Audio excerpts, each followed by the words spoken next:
बच्चों नमस्कार, कैसे हैं आप लोग। आशा करते हैं अच्छे होंगे। ओके, तो चलिए गाइज, आज हम पढ़ेंगे लेक्चर नंबर 40। ओके, जो कि क्लास 12 केमिस्ट्री का पहला चैप्टर सॉलिड स्टेट के बारे में पढ़ रहे थे हम लोग। ओके, तो जैसा कि गाइज मैं हमेशा रिक्वेस्ट करता हूं कि आप साथ में नोटबुक और पेन जरूर रखिए और एकांत जगह बैठ करके अच्छे से वीडियोज को देखिए, सुनिए और लिखिए और समझिए। ठीक है, क्योंकि साथ में लिखेंगे और समझेंगे ना तो बहुत आसान हो जाएगा आपके लिए। ठीक है, और हाँ, एक रिक्वेस्ट और करूंगा कि प्लीज चैनल को सब्सक्राइब, लाइक और शेयर जरूर कर लीजिए। इससे हमें मोटिवेशन मिलता है और इस तरीके से आप हमें सपोर्ट भी कर सकते हैं। तो ओके गाइज, आशा करता हूं आप लोग सपोर्ट करेंगे, यानी सब्सक्राइब, लाइक और शेयर जरूर करेंगे। ओके, तो चलिए गाइज, इसके प्रीवियस जो भी लेक्चर्स हुए हैं डिस्क्रिप्शन में लिंक होगा या प्लेलिस्ट पे भी आप जाकर देख सकते हैं। ओके, तो जैसा कि हम लोग पढ़ने वाले लेक्चर 40 में, इसके पहले हमने जो भी लेक्चर्स में आप देख लीजिएगा, आज हम इस लेक्चर के बारे में पढ़ेंगे। ओके, और एक चीज बताना चाहूंगा, डिस्क्रिप्शन में वेबसाइट का लिंक है, आप वहां से अपनी टेस्ट सीरीज जो क्वेश्चंस हैं आप उनको और अपना पहला चैप्टर डाउनलोड कर सकते हैं। चैप्टर्स भी उसमें है और आपके इंग्लिश मीडियम, हिंदी मीडियम दोनों के लिए अवेलेबल है। ठीक है, तो ओके, चलिए गाइज स्टार्ट करते हैं। ओके, देखिए, जैसा कि हम लोग देखेंगे कि इस चैप्टर में, एक बार मैं देख लेता हूं कि क्लियर दिखाई दे रहा है ना आप लोगों को। ओके, क्लियर चल रहा है सब कुछ, ठीक है। जैसा कि हम लोग जानते हैं कि आज जो टॉपिक पढ़ने हैं हमें, डिफेक्ट्स इन सॉलिड्स, या आप कह सकते हैं इम्परफेक्शन इन सॉलिड्स, या हिंदी में कह सकते हैं ठोसों में अपूर्णताएं या ठोसों में दोष किस तरह का होता है। सबसे जनरली बात करूंगा मैं कि कोई भी हो, चाहे वो कोई ऑब्जेक्ट ले लीजिए या थिंग्स ले लीजिए या कोई भी मटेरियल ले लीजिए, या यहाँ तक ह्यूमन बींग्स की भी बात कर लें, तो कुछ ना कुछ डिफेक्ट्स होता ही है। ये नेचर का दिया हुआ वरदान है। ठीक है, यानी कोई भी चीजें परफेक्ट नहीं होती हैं, इम्परफेक्ट जरूर होती हैं। हाँ, एक हद तक होता है कि 60, 90, 99% तक परफेक्ट होता है, बट कुछ ना कुछ कमियां रह जाती हैं। तो उसी कमियां, दोष को हम सॉलिड्स के बारे में देखेंगे, यानी किस किस प्रकार की कमियां या दोष या अपूर्णताएं ठोसों में पाई जाती हैं उसको हम देखेंगे। तो देखिए, जैसे ठोसों में अपूर्णताएं, इम्परफेक्शन इन सॉलिड्स या डिफेक्ट्स इन सॉलिड्स को आप कह सकते हैं।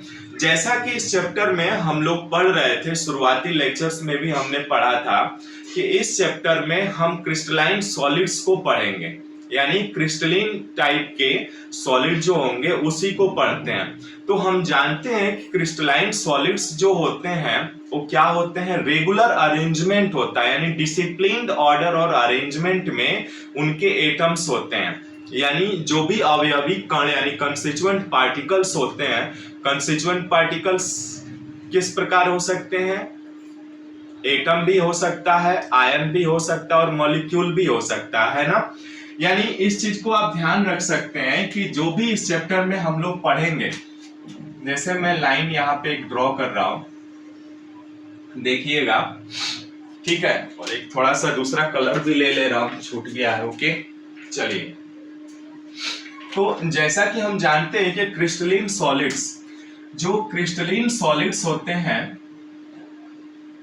क्रिस्टलिन सॉलिड्स, क्रिस्टलाइन सॉलिड्स जो होते हैं वो क्या होते हैं, डिसिप्लिन ऑर्डर में होते हैं। ये किन किन से मिल करके बना होता है बच्चों, कंस्टिट्यूएंट पार्टिकल से मिल करके बना होता है। कंस्टिट्यूएंट पार्टिकल्स, है ना, जिसको आप अवयवी कण कहते हैं, अवयवी कण। ओके, यानी अवयवी कण क्या होते हैं, आपके एटम हो सकते हैं जिसको आप परमाणु कहते हैं। ओके, एटम हो सकते हैं, उसके बाद आयन हो सकते हैं, आयन, और क्या हो सकते हैं, और आपके मॉलिक्यूल अणु भी हो सकते हैं, यानी मॉलिक्यूल्स जिसको आप कहते हैं इंग्लिश में मॉलिक्यूल्स यानी अणु। इन तीनों को शॉर्ट रूप में आप ट्रिक के माध्यम से एम लिख सकते हैं, है ना, एम से याद रख सकते हैं। ए माने एटम, आई माने आयन, एम माने मेटल, ये मॉलिक्यूल हो जाएगा, ठीक है। तो एम के माध्यम से आप याद रख सकते हैं शॉर्टकट में आप। तो अब देखिए क्रिस्टलाइन सॉलिड्स जो होते हैं ये क्या होते हैं, कंस्टिट्यूएंट पार्टिकल्स से मिलकर के बने होते हैं। और कंस्टिट्यूएंट पार्टिकल्स जिसको आप हिंदी में अवयवी कण कहते हैं। अवयवी कण कैसे हो सकते हैं, एटम भी हो सकते हैं, यानी परमाणु हो सकता है, आयन हो सकता है, मॉलिक्यूल हो सकता है, ठीक है। अब इसमें हमने क्या पढ़ा था कि डिसिप्लिन अरेंजमेंट होता है बच्चों। क्या होता है, इनमें डिसिप्लिन अरेंजमेंट होता है। इनमें क्या होता है, डिसिप्लिन अरेंजमेंट होता है, यानी एक डिसिप्लिन अरेंजमेंट में ऑर्डर में लगे होते हैं, एकदम सुव्यवस्थित तरीके से होते हैं। अब इसी सुव्यवस्थित तरीके को हम कहते हैं आइडियल क्रिस्टल। देखिए एक शब्द यहाँ पे और भी दो शब्द मिलेंगे आपको, ideal crystal, non ideal crystal, या आइडियल सॉलिड्स या नॉन आइडियल सॉलिड्स भी कह सकते हैं। तो ऐसे सॉलिड्स जो मतलब एकदम डिसिप्लिन ऑर्डर में होते हैं, यानी अपनी चीजों में ही व्यवस्थित रहते हैं, उन्हें हम कहते हैं आइडियल सॉलिड्स। और नॉन आइडियल सॉलिड्स क्या हो जाएंगे कि वे मतलब आपके क्रिस्टलाइन सॉलिड्स जिनमें अवयवी कण अपने स्थान पे नहीं रहते हैं, वो छोड़ करके कहीं दूसरी जगह जाकर के उस खाली स्थान में बैठ जाते हैं या छोड़ करके चले जाते हैं, यानी अव्यवस्थित हो जाते हैं। तो उसी अव्यवस्थित को ही हम डिफेक्ट्स कहते हैं। यानी देखिए क्रिस्टलों में दोष, क्रिस्टल जो होता है उसमें दोष अवयवी कणों की अव्यवस्था, यानी अरेंजमेंट नहीं, नॉन अरेंजमेंट हो जाएगा, अथवा अपना निश्चित स्थान छोड़ने अथवा इम्प्योरिटी की उपस्थिति के कारण उत्पन्न होते हैं। यानी किसी भी प्रकार की यदि आप इम्प्योरिटी उत्पन्न कर देते हैं, किसी इम्प्योरिटी के कारण वो अपना स्थान छोड़ करके दूसरे स्थान पे चला जाता है, तो उसे हम डिफेक्ट्स इन सॉलिड्स कहते हैं। अथवा इंग्लिश में कहते हैं any irregularity or deviation in the arrangement of ideal crystal. देखिए अभी हमने देखा ना यहाँ पे दो चीजों के बारे में आपको बताया, आइडियल क्रिस्टल या आइडियल सॉलिड्स, दूसरा जो है नॉन आइडियल सॉलिड्स या नॉन आइडियल क्रिस्टल। तो आइडियल सॉलिड्स के बारे में समझ गए। आइडियल सॉलिड्स वे सॉलिड्स होते हैं जहां पर उनके जो अवयवी कण होते हैं सुव्यवस्थित तरीके से यानी डिसिप्लिन अरेंजमेंट में लगे होते हैं। लेकिन नॉन आइडियल क्रिस्टल क्या होंगे, जो अव्यवस्थित होते हैं, यानी उनके कण अपने स्थान पे नहीं होते हैं, छोड़ करके कहीं और चले जाते हैं वाइड स्थान पे, है ना। तो वही चीज यहाँ पे कह रहा है कि एनी इरेगुलरिटी या deviation in the arrangement of ideal crystal is called non ideal crystal, okay, और डिफेक्ट्स इन सॉलिड्स, ठीक है। तो इस तरह से क्रिस्टलों में दोष पाया जाता है, ठीक है। शायद आपको ये चीजें जो बोल रहा हूं मैं उतनी क्लियरिटी नहीं आ रही होगी, है ना। अभी चित्र के माध्यम से आपको समझाऊंगा, सब कुछ क्लियर हो जाएगा, ठीक है। अब चित्र के माध्यम से एक बार मैं समझाता हूं। जैसे देखिए ये डिसिप्लिन ऑर्डर में होते हैं, यानी एक मैं क्रिस्टल का छोटा सा पार्ट ले रहा हूं और इस छोटे से पार्ट में देखिए अवयवों को मैं अरेंजमेंट कर दे रहा हूं, है ना, अरेंजमेंट कर दे रहा हूं। यानी इसमें अब देखिए अवयवी कण कैटायन से मिलकर के बने होते हैं, यानी जो भी अरेंजमेंट होता है, ये देखिए इस तरह से ये एटम अरेंज है यहाँ पे। देखिएगा ध्यान से, मैं चित्र के माध्यम से समझा रहा हूं, अभी समझ में आ जाएगा। हो सकता हो ये टेक्निकल वर्ड्स आपके समझ में ना आ रहे हो, बट यहाँ से अभी इसको भी समझ लेंगे आप। यानी ये इनके कंस्टिट्यूएंट पार्टिकल्स अरेंज्ड हैं, ठीक है बच्चों। ये अरेंज्ड में डिसिप्लिन अरेंजमेंट में लगे हुए हैं, आप भी साथ में बना लीजिएगा, ठीक है। देखिए ऐसे मैं अरेंज कर दे रहा हूं इनके कंस्टिट्यूएंट पार्टिकल्स या एटम्स को या आयन जो भी कह लीजिए, ठीक है। यहां पे देखिए ये अरेंज कर दिया मैंने, ठीक है। ये अरेंजमेंट कर दिया हमने यहाँ पे इनको, ठीक है। तो जो ये आपका एक छोटा सा क्रिस्टल का पार्ट दिखाई दे रहा है ना, देखिएगा क्लियर दिख रहा है ना सब कुछ, ओके। चलिए ये क्लियर दिख रहा है। अब यहाँ पे देखिए इसके कहने का जो भी ये कह रहा है ना, इसके कहने का मतलब ये हुआ कि ये क्रिस्टलाइन सॉलिड्स में ये डिसिप्लिन ऑर्डर में है। अब क्या हुआ, किसी भी कारणवश एक चीज तो जान लीजिए कि जो भी यहाँ पे हम लोग डिफेक्ट्स पढ़ने हैं वो डिफेक्ट्स टेम्परेचर के कारण ही आते हैं। यानी टेम्परेचर आप जैसे जैसे चेंजेस करेंगे टेम्परेचर में डिफेक्ट्स में चेंजेस आएगा। तो वही चीज यहाँ पे ये मोस्ट इंपॉर्टेंट थिंग्स मैंने लिखा है, और defects are called thermodynamic defects. यानी जो भी ये डिफेक्ट्स दोष है ना, ये ऊष्मागतिकीय दोष में आते हैं, ठीक है। तो अब यहाँ पे हमने क्या कहा कि ये डिसिप्लिन अरेंजमेंट में इनके एटम्स कंस्टिट्यूएंट पार्टिकल्स लगे हुए, किसी कारणवश यहां से ये एक एटम गायब हो गया। देखिएगा ध्यान से, यहां से ये एटम गायब कर दिया हमने, ठीक है। क्लियर दिख रहा है ना, थोड़ा रेड कलर से दिखा रहा हूं मैं इसको, थोड़ा सा अलग ही दिखेगा इसीलिए दूसरे कलर से मैंने दिखाया इसको। अब देखिए यहां से एक एटम हट गया, तो अब आप क्या कहेंगे कि ये जो क्रिस्टल है इस क्रिस्टल में दोष है। तो ये जो कह रहे हैं इंग्लिश या हिंदी में, इन सब के कहने का मतलब इन द सेंस ये कह रहा है ये कि कोई भी डिसिप्लिन ऑर्डर में यदि एटम्स लगे किसी कारणवश यहां से एक एटम हट जाए यानी उसको अलग कर दिया, विचलित कर दिया जाए, तो इस क्रिस्टल में एक दोष पाया जाएगा जिसे हम डिफेक्ट्स इन सॉलिड्स कहते हैं, ठीक है। क्लियर है ना, समझ में आया। और जो भी डिफेक्ट्स हैं ये all defects are called thermodynamic defects आते हैं। क्लियर है, आशा करता हूं समझ में आया होगा। फटाफट इसका स्क्रीनशॉट ले लीजिए। टिल देन मैं साइड हट जा रहा हूं, ओके। ले लिया आपने, ओके। तो ओके गाइस, यहां तक हमने क्या समझा अभी कि ठोसों में डिफेक्ट्स कैसे आते हैं और किस प्रकार के हो सकते हैं। अब देखिए ये ठोसों के वर्गीकरण किए गए, ये तो अभी हमने समझा कि ठोसों में अपूर्णताएं या दोष कैसे उत्पन्न होती हैं, तो इस चीज को हमने समझा। अब आगे हम पढ़ेंगे कि कितने प्रकार के होते हैं डिफेक्ट्स इन सॉलिड्स, कितने प्रकार के होते हैं, या दोषों का वर्गीकरण क्या होता है उसको हम देखने वाले हैं, ठीक है। तो फटाफट इसका स्क्रीनशॉट ले लीजिए, फिर आगे बढ़ते हैं और आगे हम लोग चल के इसके ठोसों के प्रकार में लिख लेते हैं, ठीक है।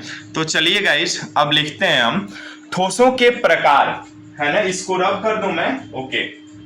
चलिए, और रिक्वेस्ट करूंगा आप यदि चैनल पे पहली बार है तो प्लीज सब्सक्राइब, लाइक और शेयर जरूर कर लीजिए, ओके। तो चलिए अब हम देखते हैं कि ठोसों के प्रकार दोषों के प्रकार यानी क्या होते हैं, ठीक है गाइस। चलिए इसको रब करता हूं और साथ में लिखेंगे ना तो चीजें बहुत आसान हो जाएंगी आपके लिए। और अब इसी दोष को ना हमने अभी तो समझा हमने कि ठोसों में दोष किस तरह के होते हैं। अब यहाँ पे ये केटायन एनायन भी हो सकते हैं। अभी तक तो हमने कंस्टिट्यूएंट पार्टिकल्स दिखाया था, अभी केटायन एनायन भी आएंगे क्योंकि आयनिक कंपाउंड्स हैं। तो आयनिक कंपाउंड्स में क्या होगा, आप जानते हैं कि उसमें केटायन भी होते हैं और एनायन भी होते हैं, ठीक है। तो चलिए यहाँ पे हेडिंग में लगाता हूं डिफेक्ट्स, यानी डिफेक्ट्स दोष। डिफेक्ट्स इन सॉलिड्स है तो दोष देखिए मेनली दो तरह के होते हैं। पहला क्या होगा बच्चों बताइए। पहला जो है पॉइंट डिफेक्ट्स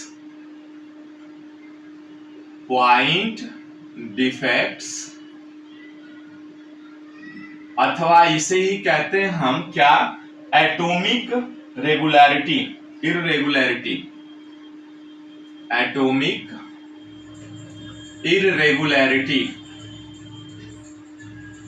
इररेगुलरिटी या हिंदी में कहते हैं बिंदु दोष, ठीक है।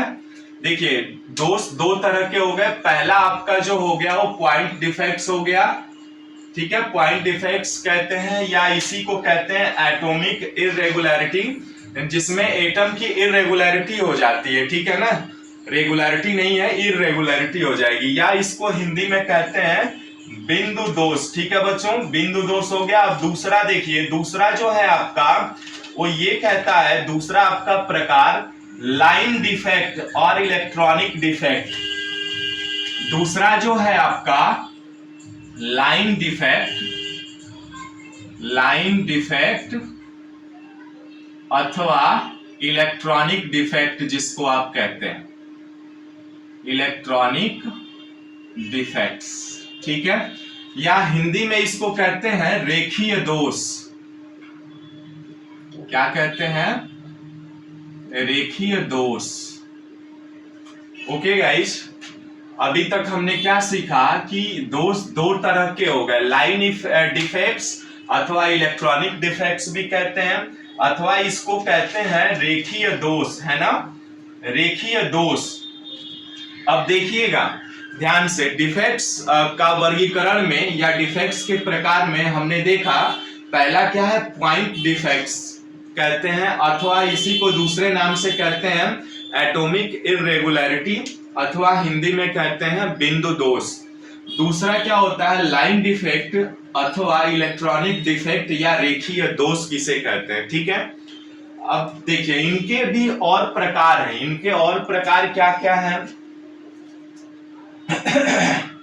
अब देखिए इनके भी अलग अलग प्रकार हैं, अलग अलग प्रकार क्या हो जाएंगे इनमें। देखिए अब ये आपका पॉइंट डिफेक्ट भी 3 तरह का होता है, पॉइंट डिफेक्ट भी 3 तरह का होता है। अब 3 तरह का होता है, यानी इसको थोड़ा सा मैं ऐसे दिखा रहा हूं, ठीक है। पहला क्या होता है, स्टोइकियोमेट्री डिफेक्ट्स, स्टोइकियोमेट्री डिफेक्ट्स, ठीक है। दूसरा जो होता है आपका नॉन स्टोइकियोमेट्री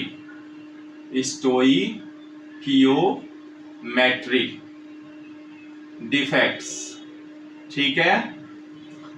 या और तीसरा जो होता है वो आपका इम्प्योरिटी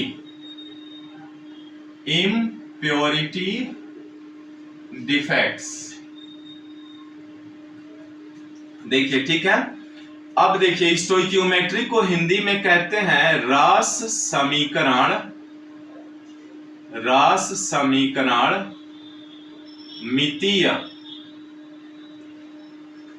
समीकरण मितीय दोष, है ना, और इसको कहते हैं रस समीकरण मितीय दोष, है ना, हिंदी में भी कहते हैं इनको। देखिए स्टोइकियोमेट्री डिफेक्ट्स हो गया, इसको हिंदी में कहते हैं रस समीकरण मितीय दोष या अरस समीकरण मितीय दोष। तीसरा जो है अशुद्धता दोष, है ना, ये 3 तरह के हो गए। देखिए गाइस, जब यहाँ पे डिफेक्ट्स हमने क्या देखा कि डिफेक्ट्स 2 तरह के होते हैं, बिंदु दोष यानी पॉइंट डिफेक्ट्स कहते हैं, दूसरा लाइन डिफेक्ट और इलेक्ट्रॉनिक डिफेक्ट्स यानी इसको हिंदी में कहते हैं रेखीय दोष। अब देखिए पॉइंट डिफेक्ट्स भी 3 तरह के होते हैं, stoichiometry defects, non stoichiometry defects अथवा इम्प्योरिटी डिफेक्ट्स, ठीक है। यानी इनकी हिंदी है रस समीकरण मितीय और रस समीकरण मितीय अशुद्धता दोष। ये 3 तरह के हो गए, ठीक है। ठीक से दिखाई दे रहा है ना? ओके, क्लियर है सब कुछ? ठीक है, चलिए अब आगे बढ़ते हैं। अब देखिए इसमें स्टोइकियोमेट्री डिफेक्ट्स भी 4 तरह के होते हैं बच्चों। स्टोइकियोमेट्री डिफेक्ट्स जो होते हैं वो 4 तरह के होते हैं। कौन कौन से?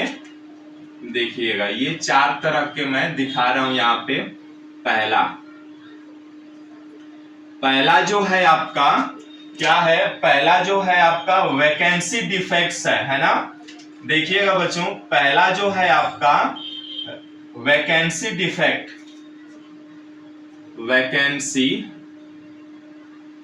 डिफेक्ट्स, इसको हिंदी में कहते हैं रिक्तिका दोष, है ना, हिंदी में कहते हैं रिक्तिका दोष, ठीक है।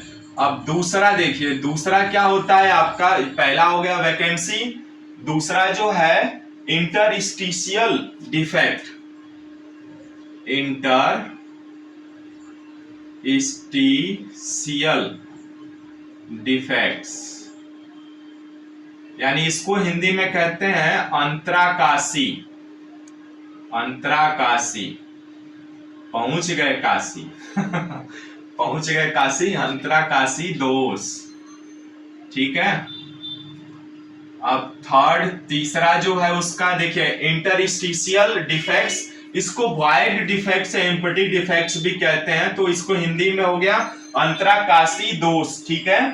अब तीसरा जो है शॉर्टकी डिफेक्ट्स, शॉर्टकी डिफेक्ट्स,